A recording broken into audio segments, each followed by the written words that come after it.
प्रिय साथियों नमस्कार। आइए सुनते हैं भाग 12 आपके कृष्णपाल के स्वर में। सवेरे की उस कपकपाती ठंड में जब सूर्य की बदली में मुंह छिपाए था, नवाब अली बहादुर अपने नौकर पीर अली को साथ लिए हाथी पर सवार एलिस की कोठी पर पहुंचे। जिस भवन में आजकल डिस्ट्रिक्ट जज की कचहरी है, उसी में एलिस था। अभिवादन और कुशलक्षेम प्रश्नोत्तरी के उपरांत उन दोनों में बातचीत होने लगी। अली बहादुर ने कहा, रानी साहब की अर्जी का जवाब नहीं आया, शायद खारिज हो जाएगी। एलिस विचार की मुद्रा बनाकर बोला, कह नहीं सकता। आपका ऐसा ख्याल क्यों है? अली बहादुर ने कहा, रियासतों के बुरे इंतजाम को देखकर और जनता की भलाई की नज़र से सरकार ने कई रजवाड़ों में अपना अदल अमन और इंसाफ चालू किया है, इसीलिए शायद झांसी में भी सरकारी बंदोबस्त किया जाए। भोलेपन के साथ एलिस बोला, मुझको मालूम नहीं नवाब साहब, पर अगर ऐसा हो तो यहाँ की जनता सरकारी हुकूमत और कानून पसंद करेगी। अली बहादुर ने मीठे स्वर में जवाब दिया, दोनों हाथों से जनाब। स्वर्गीय राजा साहब के ज़माने में जो जुल्म हुए उनको आसानी से नहीं भुलाया जा सकता।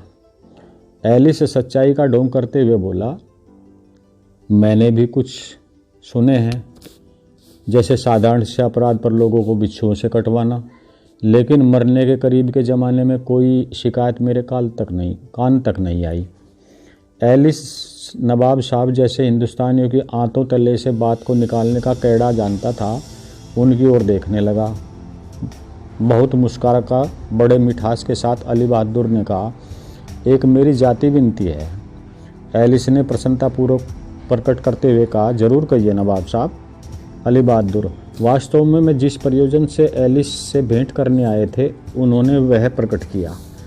जनाब को मालूम है, मिसलों में लिखा पड़ा है, मेरे स्वर्गीय पिता राजा रघुनाथ राव साहब ने मुझको 85 गांव जागीर में लगाए थे। सरकारी बंदोबस्त होने पर वह जागीर मेरे पास से निकाल ली गई और 500 रुपया माहवारी वसीला लगा दिया गया। बड़ा कुटुंब है, सफ़ेद पोशी साथ लगी है, गुजर नहीं होती। राजा साहब गंगाधर राव से प्रार्थना की थी, उन्होंने कहा था एजेंट साहब से सलाह करके जवाब देंगे।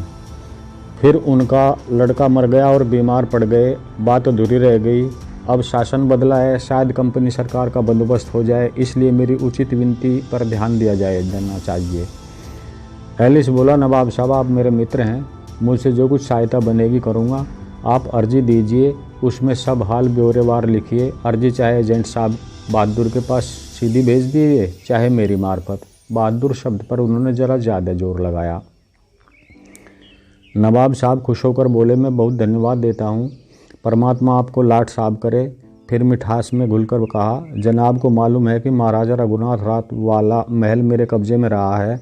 मुझको महाराज दे गए थे, उनको राजा गंगाधर राव ने यूं ही छीन लिया, किसी काम में नहीं आ रहा है, ताले पड़े हैं। एलिस ने कहा, मुझको मालूम है, वह जगह आपकी है, आपको मिलेगी, जरा सा इंतज़ार कीजिए। नवाब साहब ने सलाम करके धन्यवाद दिया, चलने की आज्ञा मांगने लगे। एलिस ने हंसकर कहा, थोड़ा और बैठिए नवाब साहब। नवाब साहब को घर में काम की ही क्या था, शट से जम गए। एलिस ने फुसलाहट के ढंग में पूछा, आपके पास तो बस्ती के बहुत से लोग आते जाते हैं, क्या हाल हैं? बहुत अच्छा हाल तो नहीं है, लोग परेशान हैं। सच पूछे तो वे लोग चाहते हैं कि कंपनी सरकार का बंदोबस्त हो जाए। लोगों से ज़रा ज़्यादा मिलते रहिए और जनता के सुख दुख की बातें मुझको बताते रहिए। ऐसा ही करूँगा, लगभग दूसरे तीसरे दिन हाजिरी दिया करूँगा। रानी साहब का क्या ख्याल है, उनका स्वभाव किस तरह का है? रानी साहब रंज में रहती हैं, चाल चलन अव्वल दर्जे का खरा है, अपने धर्म की पाबंद हैं, घुड़सवारी, हथियार चलाना, लिखने पढ़ने की योग्यता, ये सब को मुझको मालूम है नवाब साहब। मैं उनकी बहुत इज्जत करता हूँ। मैं केवल यह जानना चाहूँगा कि कोई इधर उधर के लोग उनको बरगलाने तो नहीं हैं। अभी तो उनके नाते गोते के लोग फेरे के लिए आ जा रहे हैं। हाल में भी ठुर के कुछ लोग आए थे, वे चले गए। कृपा होगी यदि आप इन आने जाने वालों का भी पता देते रहें। बहुत अच्छा जनाब, पीर अली मेरा बहुत भरोसे का नौकर है, उसको इस काम पर तैनात कर दूंगा। मेरे साथ ही हाथी पर आया है, आप फरमाए तो सामने पेश कर दूं? नहीं नवाब साहब, ज़रूरत नहीं, आपको यकीन है तो मुझको भी है। इसके बाद अली बहादुर चले गए। घर जाते समय मार्ग में ही पीर अली को उन्होंने उसका कर्तव्य सुझा दिया। खुदा बख्श हवेली पर मिला, उसने अर्जी देने को कहा। बोले, साहब जरा मुश्किल से माने, वह तुम्हारी अर्जी पर विचार करेंगे। खुदा बख्श ने कहा, मैं रानी साहब से अर्ज कराई थी, उन्होंने झांसी में रहने की आज्ञा दे दी है। जागीर के बारे में उन्होंने हुक्म दिया है कि लाट साहब के यहाँ से अधिकार मिलने पर खुलासा कर दिया जाएगा, इसलिए सोचता हूँ अब अभी बड़े साहब या छोटे साहब किसी को भी अर्जी ना दूँ। अच्छी बात है, नवाब साहब ने कहा। मन में कुढ़ गए। एक क्षण उपरांत पूछा, किसकी मार्फत अर्जी की थी? मोतीबाई अपनी तनख्वाह की फरियाद करने गई थी। अपनी बात के सिलसिले में उन्होंने मेरी विनती भी कर दी। कब? कल और आज सवेरे रानी साहब का जवाब आया, बहुत नेक हैं। मोतीबाई आई है? नहीं, उन्होंने खबर भेजी है। मुझको खुशी हुई। मेरे लायक तुम्हारा जो काम होगा मैं करूँगा। आपकी कृपा है। अली बहादुर ने सोचा, एलिस साहब के कान में इस बात को डालने की ज़रूरत नहीं। खुदा बख्श शहर में रहने लगा।